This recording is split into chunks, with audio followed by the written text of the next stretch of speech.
अस्सलाम वालेकुम dear teachers, कैसी हैं आप? उम्मीद करती हूँ बिल्कुल खैरियत से होंगे। आज आपने क्लास में बच्चे को हरूफ तहज्जी पर कुछ अलामतें जैसे पेश, जज़म, शत और नून गुन्ना लगाकर बच्चों को बताया कि हम जब इन अलामतों को लगाते हैं तो हरूफ तहज्जी की जो आवाज़ है उसमें तब्दीली कैसे आती है। इसी तरह से हम उनको किस तरह नए अल्फाज बना सकते हैं और अल्फाज से जुमला साजी कैसे की जा सकती है।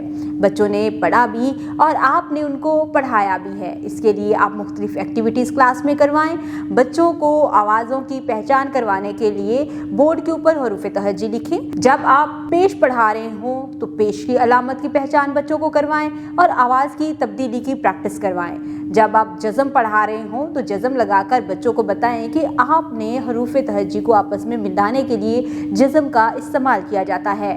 इसके बाद शद लगाएं, बच्चों को बताएं कि जिन अल्फाज को हम पढ़ते हैं और जो डबल आवाज़ देते हैं हरूफ, उनके ऊपर शद लगाई जाती है। पढ़ने में तो वो एक हर्फ लगता है, लेकिन जब हम उसके तोड़ करते हैं तो वो डबल आवाज़ देता है। इसी तरह से आपने बच्चों को वाज़ेह तौर पर बताना है कि नून गुन्ना क्या होता है, नून से अलग उसकी आवाज़ क्या होती है। ये आप बोर्ड के ऊपर एक्टिविटीज़ करवाएं, ग्रुप्स बनाएं, बच्चों को मुख्तलिफ एक्टिविटीज़ के ज़रिए बताएं कि अलामत के बदलने से हरूफ तहज्जी की आवाज़ में तब्दीली कैसे आती है। और जब आप अल्फाज बनाते हैं तो अल्फाज के मतलब भी बदल जाते हैं सिर्फ अलामतें बदलने से।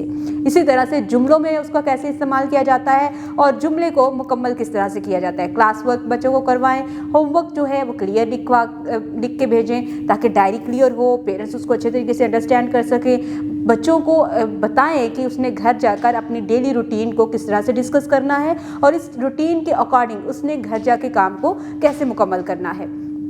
इस तरह आप बच्चे को पूरे दिन की रूटीन के बारे में डिस्कस करने का एक मेथड जो है वो भी बताएंगे और बच्चे अपने घर वालों के साथ एक अच्छा टाइम भी गुजार सकेंगे। उम्मीद करती हूँ आपने आज की इस वीडियो से बहुत कुछ सीखा होगा। मज़ीद सीखने और जानने के लिए हमारे साथ रहिएगा। मिलते हैं अगली वीडियो में, तब तक के लिए खुदा हाफिज़।